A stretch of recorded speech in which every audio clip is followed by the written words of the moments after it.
Lil Snupe was one of the most promising young artists of the 2010s. He was a talented freestyler who secured a deal with Meek Mill's Dream Chasers Entertainment. But before he could reach his true potential, he was shot and killed over a game of 2K. This is the tragic true story of Lil Snupe. Snupe was born and raised in Jonesboro, Louisiana. His pops was locked up when he was around 4 years old, so Snupe was mostly raised by his mom, who had him when she was just 15. Growing up, Snupe was an active kid who could never sit still. He started rapping when he was 4, and it was clear early on that he had something special.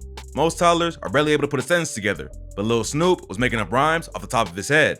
According to his mom, Snupe freestyled so much as a kid that sometimes she made him write his bars down just so she could have some peace of mind. She told XXL magazine it was just natural for him. It was surprising to me because he would always be around rapping, but I just never paid attention to how good he really was. So sometimes I would just be like, "Can you be quiet? Go write it down." Because he'd just be freestyling all around and it would get on my nerves. Snupe was a smart kid, but he got in trouble all the time because he couldn't focus. Sometimes he would run away and hide out in abandoned apartment complexes to avoid going to school, and his mom would call the police. She reported him to the cops so many times, they eventually got tired of dealing with him. One time, she called a reporter missing, and the dispatcher told her, "Ma'am, he's not missing, he's a runaway." When Snupe was 8, he joined a rap crew in Texas and started recording tracks with them after school. Unfortunately, they kicked him out for some reason, but that ain't hold him back. According to his mom, it just made Snupe want to prove himself even more. Even though he knew from an early age he wanted to be a rapper, it was hard for Snupe to not get distracted by his surroundings. His mom says he never got into any real trouble with the law, but Snupe made references to juvie in his music. Everyone around knew Snupe had talent, but no one believed in him more than his mom. After he got kicked out of the Texas crew, she saved her money and started buying recording equipment piece by piece to support her son. She wanted him to focus on music and avoid getting sucked into the street life that got his dad locked up. The thing that really set Snupe apart from everyone else was his freestyles. He could spit bars off the dome for over an hour and never ran out of things to say. But unlike most dudes who get great at freestyling, his recorded verses were just as good, if not better. And when Snupe dropped his first project, 16 and Running in 2012, people started paying attention immediately. People in the area knew Snupe was good, but he wanted to be more than a hometown hero. He wanted to be a legend. So, when his favorite rapper, Meek Mill, announced a show at Grambling State University, Snupe ain't hesitate to shoot his shot. Snupe knew a girl working security at the show and convinced her to give him a pass. When Meek was about to leave after the concert, Snupe walked right up to his van, knocked on the window, and slid his mixtape over. He bounced without saying a word, but it didn't take long before he got the news that would change his life. About 20 minutes after Snupe handed Meek his tape, he was riding around with his homies, laughing about the situation. Then, another one of their friends called him and said Meek had shouted Snupe out on Twitter. Snupe couldn't believe it, but he hopped on Twitter and saw Meek posting lyrics from his tape. Then Meek reached out himself and talked to Snupe over the phone. Snupe and the people around him knew he was skilled, but no one expected things to take off so fast.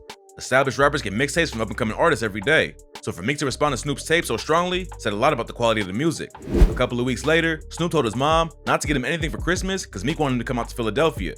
She brushed him off at first, then Snupe showed her a Greyhound ticket from Louisiana to Philly.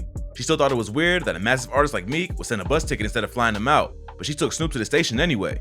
Snoop's mom was working 2 jobs at the time and couldn't go with him, so she sent her son on a 36-hour bus ride to chase his dreams. Snupe was performing a rap battle for T.I.'s album release party. It wasn't until her son's funeral that she learned the true story. Meek Mill told her that he never actually asked Snupe to come out. He just showed up out of nowhere to link up. Snupe made up the whole story, so his mom would let him go. All his homies told him dropping in on Meek without an invite was crazy, but Snupe bet on himself and took the chance anyway. It ended up paying off in a huge way, and Meek took him under his wing immediately. Showing up at a massive artist's doorstep looking for an opportunity ain't gonna work out 99% of the time, but Snupe was so talented that Meek had no choice but to take him in. He told Snupe about a rapper named Retro who wanted to battle him for 10K, and Snupe accepted the challenge without hesitation. Snupe stepped up and battled the dude in front of huge artists like T.I., Trey the Truth, and his new mentor, Meek. He easily dusted Retro and won the battle. Then the video of the whole thing went viral and put Snupe on the map. From that first freestyle, everyone knew they was watching something special. Meek Mill signed Snupe to his Dream Chasers label and started taking him around to show off his skills. Snupe dropped his debut project, RNIC, and everybody was convinced that he was the next to blow up. With this tape, Snupe showed he wasn't just a battle rapper who could freestyle off the dome, but a talented artist with a clear sound and vision. Everything happened so fast, Snupe barely had time to enjoy his success. He was on track to become a superstar, but then tragedy struck and cut his life and career short. 2 months after he dropped RNIC, Snupe was chilling at his friend's apartment in Louisiana. According to his friend Lil E, Snupe was playing 2K with a dude named Tony Holden. Tony and Snupe was putting bets on the games, but the situation got heated when Tony lost, so he pulled out a pistol and shot Snupe twice in the chest. Tony Holden was already on bail at the time, but he turned himself in and was charged with first-degree murder, armed robbery, and illegal possession of a firearm by a convicted felon. Lil E was picked up for manslaughter, but according to Snoop's mom, he was the one who actually pulled the trigger. Number 1, Tony Holden did not kill Snupe. It was Edric Stewart. 3 years after Snoop's death, his mom did an interview with XXL magazine and gave her side of the story. She said that during the investigation, it was discovered that the bullets that killed Snoop ain't matched Tony's gun, but they did match Lil E's. According to her, Tony got 10 years for being a convicted felon with a firearm, not killing Snoop. The charge against Lil E was dropped, even though the authorities knew his bullet killed Snoop. What makes the situation worse is that Snoop's mom said Lil E was involved in another homicide later that year, which could have been prevented if the police did their job. She told XXL that the police left the crime scene unguarded, so people came through to rob the apartment and mess up evidence too. From what Snoop's mom says, it seems like Lil E caused the whole issue. Tony and Snoop wasn't even really heated with each other, but then Lil E allegedly escalated the situation and ended with Snoop getting killed over nothing. No one can say for sure what went down except the people who were there, but it's all definitely suspicious.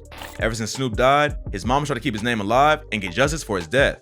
She produced a documentary about his life to inspire other kids like him to make it out of the streets and follow their dreams, and also wrote a book about his story.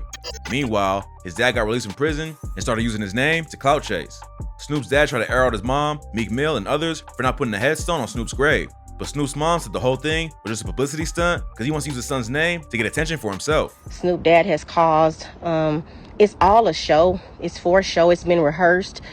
Basically, he's having people to kind of coach him on what he thinks is going to work because he's determined to be famous. That's his main thing. Lil Snoop was only 18 when he died, and he had so much more talent that the world would never get to see.